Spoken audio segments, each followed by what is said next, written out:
So I don't really like the term winning product. First of all, because it's just a drop shippy kind of word. What I would look to rephrase that question to is, how do I find a product that people want? Why do people buy? And how can I build a brand off the back of it, essentially? So first of all, we need to understand why people buy. Few main reasons, and we can list a few here. So confidence. And we'll just go through a few attributes of why people buy. So confidence is a huge one. That's why the whole makeup market exists.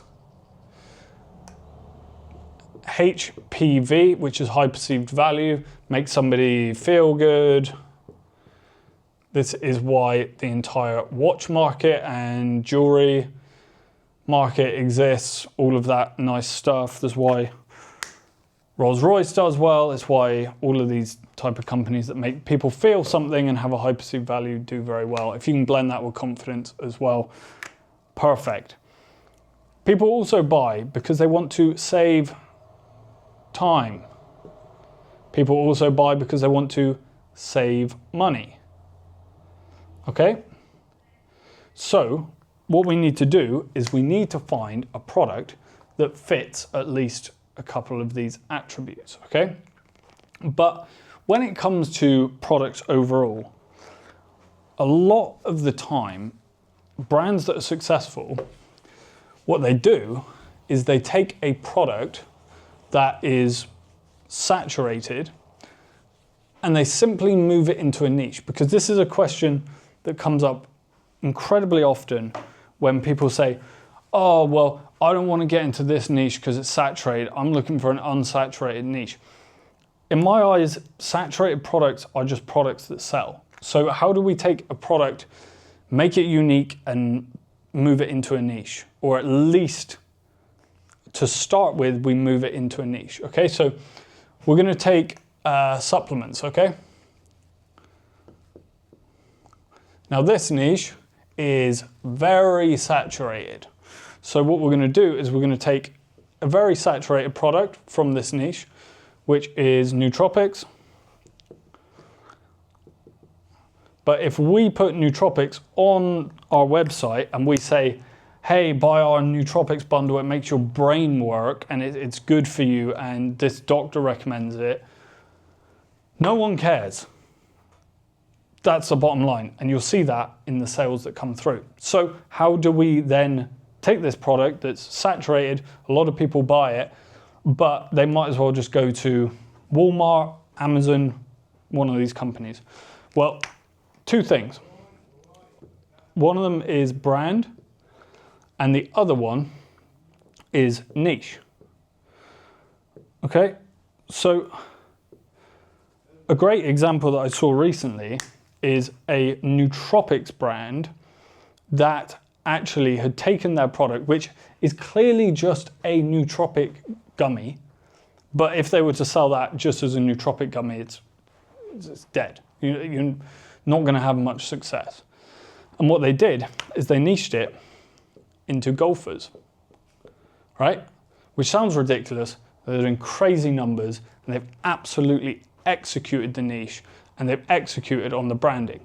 So the branding is, I want to say golfer-like. I'm not a golfer myself, but it kind of reminds you of that 80s, late 70s vibe of American golfers. So they've done incredibly well niching down, and then they've also just built the brand around that niche. So what does that mean for you entering the nootropics niche? Well, now what you can do is you can look at other niches. So gamers, okay? You can look at people that are business owners, okay? You can look at football players, okay? And you can go into any one of these niches, or any one of these niches that is potentially, in this case, competitive. Because that's why people are taking the product in the first place. And that's why you need to understand what makes this product something that people want to buy. But it's a given with nootropics. People want their brain to perform better. They're competitive. They want to have that edge. So we niche down and we build a brand around this niche. So now we have nootropics for gamers who want to play ranked Fortnite. I don't know. But we go ahead, we create the niche, we attach it to a niche and we build a brand around that. And then all of the ads will be about gaming, and they won't necessarily be about the features of the product because no one cares that it's got lion's mane in and it's got all of this stuff that's organic or whatever. We sell the benefits and outcomes, okay? Sorry about my atrocious handwriting. We do not sell the features, we simply sell the benefits and the outcomes. So the outcomes of taking this nootropic supplement for gamers is that you are going to be carrying the whole team, right? Or you could do it the same with business owners, up your performance, up your top line, right? That would be a great way to go with it. You know, be the sharpest man on the pitch. That would be how I would that is how I would target nootropics to football players, right?